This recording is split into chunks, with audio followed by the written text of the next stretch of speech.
Hi అండి. మీకు ఈరోజు ఒక యూజ్ఫుల్ ఐటెం అయితే చూపిస్తానండి. ఇది వచ్చేసరికి నేను ఫ్లిప్కార్ట్లో తీసుకున్నాను. యాక్చువల్లీ ఏంటంటే నా ల్యాప్టాప్ అనేది చాలా ఇయర్స్ అయిపోయిందండి. సో దానివల్ల ఏంటంటే అది కొంచెం మొరాయించేస్తుంది మధ్యన. సో నేను కొత్త ల్యాప్టాప్ తీసుకుందాం అనేసరికి మా బాబు అన్నాడు, యాపిల్లోనే మినీ మెక్ అని చెప్పేసి వస్తుందమ్మా, తీసుకుందాం అని చెప్పేసి అన్నాడు.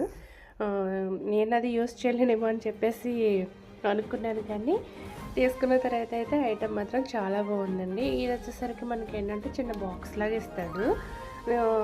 ఓటీజీ లాంటివి తీసుకుని మనకి ఏం కావాలన్నా సరే కేబుల్ కనెక్టింగ్ అవి ఇచ్చుకో, టీవీకి కూడా కనెక్టింగ్ ఇచ్చి మనం తీసుకోవచ్చు.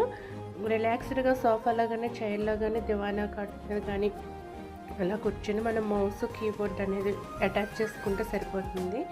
మనం లాంగ్లో రిలాక్స్డ్గా అయితే వర్క్ చేసుకోవచ్చండి. చాలా బాగుంది. మీకు ఎవరికైనా ఉపయోగపడుతుందేమో అనేది ఈ వీడియో చేస్తానండి. Bye bye.